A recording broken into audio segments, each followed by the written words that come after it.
বিয়ের 2 দিন পরে হঠাৎ করে শরীরটা খুব খারাপ হয়। মাথা ঘুরে রান্নাঘরের মেঝেতে পড়ে যাই। তারপর শাশুড়ি মা আমাকে নিয়ে ডাক্তারের কাছে যান। ডাক্তার বললেন সুখবর আছে, আমি মা হতে চলেছি। পরিবারের সবাই অনেক বড় একটা ধাক্কা খেল, কারণ এটা কারো কাছেই সুখবর ছিল না। পরিবারের প্রতিটা মানুষ যেন চোখ দিয়ে গেলে খাচ্ছিল আমায়। মুখে যা আসছে তাই বলে চলেছে সবাই। আমি ওই স্থির হয়ে কাঠপুতুলের মতো দাঁড়িয়েছিলাম। বিয়ের পরদিনই অফিসের জরুরি কাজে আমার স্বামীকে সিলেট যেতে হয়েছে। সবাই আমাকে নিয়ে ছিছি করছে। শাশুড়ি মা চিৎকার করে বলছেন বিয়ের আগে ফুষ্টি নষ্টি করে আমার ছেলের গলায় ঝুলে পড়েছে। কেউ কেউ বলছে আমার জায়গায় অন্য কেউ হলে নাকি মরে যেত। আমি বলেই এখনো বেহায়ার মতো দাঁড়িয়ে আছি। সকাল থেকে এসব শুনে যাচ্ছি। আমার বাবা মাকেও খবর দেওয়া হয়েছে, কিছুক্ষণের মধ্যে হয়তো তারাও চলে আসবে। আমি কি বলবো কিছুই বুঝতে পারছিলাম না। কিন্তু যখন দেখলাম ব্যাপারটা গুরুতর পর্যায়ে চলে যাচ্ছে, তখন লাজ লজ্জা বিসর্জন দিয়ে সবাইকে বললাম, এই সন্তানের বাবা আপনাদের ছেলে নিজেই, দয়া করে কেউ আমাকে ভুল বুঝবেন না। কিন্তু তারা কেউ আমার কথা কানেই তুলল না। আমার সাথে অনেক খারাপ ব্যবহার করলো, আর করবে নাই বা কেন? বিয়ের পরদিনই যদি জানতে পারে নতুন বউ গর্ভবতী, তাহলে কেই বা ভালো ব্যবহার করবে? এমন পরিস্থিতিতে যে মানুষটাকে আমার সবচেয়ে বেশি প্রয়োজন, সেই মানুষটাই আজ আমার পাশে নেই। এর মধ্যে শাশুড়ি মা 2-1বার আমার গায়ে হাত তুলতেও এসেছেন। চোখ থেকে অনবরত জল গড়িয়ে পড়ছে। আমার বাবা মা হতভম্ব হয়ে বসে রইলেন। আমি স্পষ্ট দেখতে পেলাম বাবা চশমার ফাঁক দিয়ে চোখের জল মুছছিলেন। এই বয়সে এসে এতটা লজ্জা আর অপমান তিনি মানতে পারছিলেন না। আমার স্বামীকে কিছুই জানানো হয়নি। তিনি আগামীকাল বাড়ি ফিরবেন, তখন আমার কোনো একটা ব্যবস্থা করা হবে। আমি রুমে এসে খাটের এক কোনায় বসে আছি।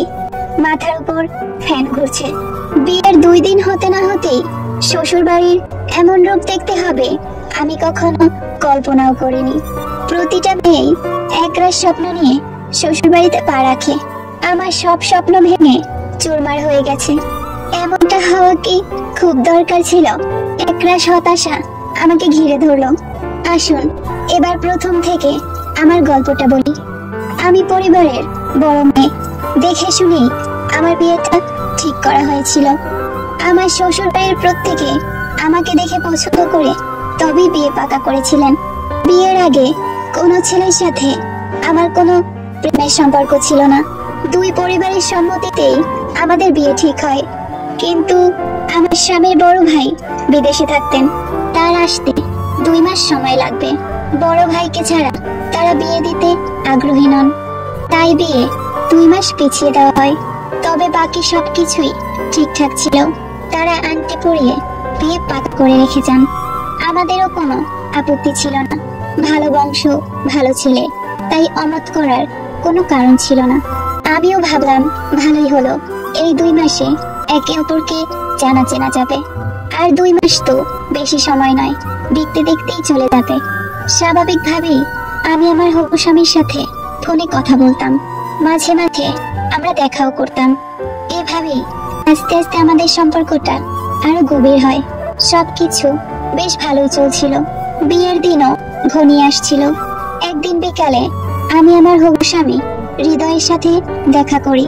সেদিন ও বলল ওর এক মামা এসেছে, সে নাকি আমাকে দেখতে চেয়েছে। এই বলে সেদিন ও আমাকে ওদের বাড়িতে নিয়ে গিয়েছিল। কিন্তু সেদিন ওদের বাড়িতে কেউ ছিল না।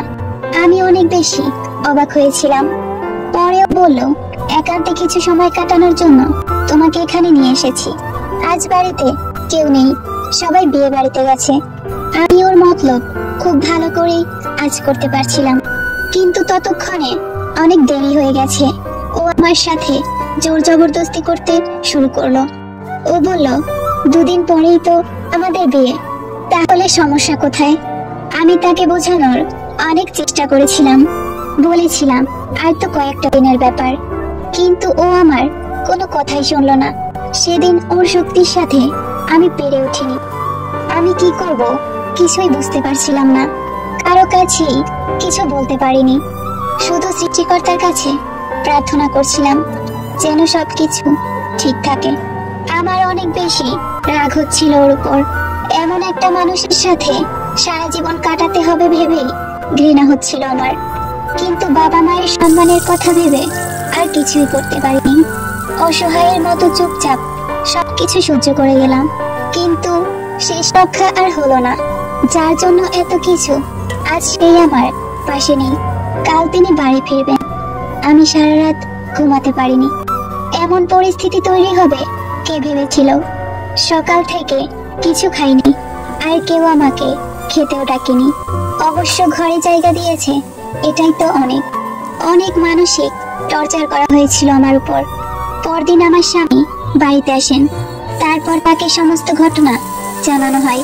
এসব শুনে তিনি সবার উপর রাগারাগি করেন। না জেনে শুনে আমাকে দোষারোপ করার জন্য তিনি অনেক ঝামেলা করেন। তিনি সবাইকে বুঝিয়ে বলেন সবকিছু।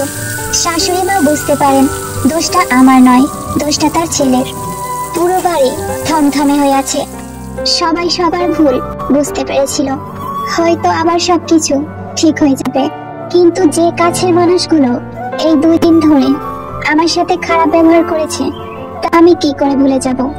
আমার মনে যে ক্ষত তৈরি হয়েছে, তা আমি কি করে মুছবো? অন্যকে দোষারোপ করার আগে, অন্য কারো দিকে আঙুল তোলার আগে ভাবতে হয় ভুলটা নিজেদের মধ্যেও থাকতে পারে। বাবা মা পরিবার ছেড়ে এসে এত বড় আঘাত আমি মেনে নিতে পারিনি। দীর্ঘদিন আমি স্বাভাবিক জীবনে ফিরতে পারিনি।